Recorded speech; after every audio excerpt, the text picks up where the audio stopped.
Football যে কতটা নিষ্ঠুর নেইমারকে না দেখলে তা কখনোই জানাই হতো না। তিনি ফুটবলের রাজা হতে এসেছিলেন, কিন্তু ভাগ্য তাকে বানিয়েছে ফুটবলের দুঃখী রাজপুত্র।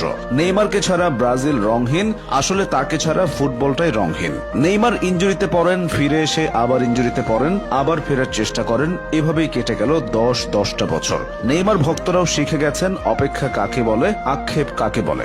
ইনজুরি মুক্ত নেইমার প্রতিপক্ষকে কি করতে পারেন তা সবারই জানা, কিন্তু প্রমাণের সুযোগই তো পান না। 2014 সাল ব্রাজিলের ঘরের মাঠে বিশ্বকাপ, হেক্সা জয়ের স্বপ্নে বিভোর ব্রাজিলের ভক্ত সমর্থকেরা। তাদের স্বপ্নের সারথি নেইমার, সব ঠিকঠাকই যাচ্ছিল।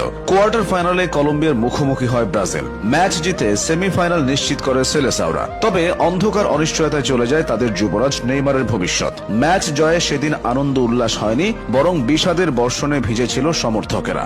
কলম্বিয়ান খেলোয়াড়ের করা এক অপ্রয়োজনীয় ট্যাকেলে শত কোটি সমর্থকদের হৃদয়ে রক্তক্ষরণ ঘটিয়ে স্ট্রেচারে করে মাঠ ছাড়েন নেইমার। মেরুদণ্ডে বড়সড় ক্ষতি হয়। তারপর থেকে বারে বারে ইনজুরিতে পড়েছেন, হারিয়েছেন স্বাভাবিক ছন্দ, জুটেছে অভিনেতা তকমা।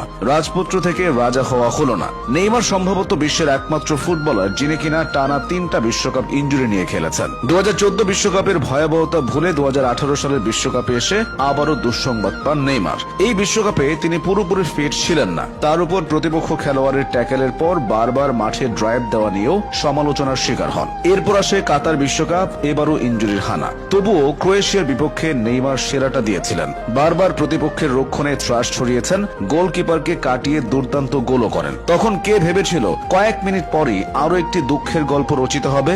মেসি রোনালদোর মতো নেইমারও বড় বড় শিরোপা জিতেছেন। ব্রাজিলের জন্য মরীচিকা হয়ে থাকা অলিম্পিক ফুটবলের সোনাও ধরা দিয়েছে নেইমারের সৌজন্যে। তবে সেসব এখন সোনালী অতীত। ব্রাজিলের হয়ে নেইমার বেশ সাড়া ফেলেই অভিষিক্ত হয়েছিলেন।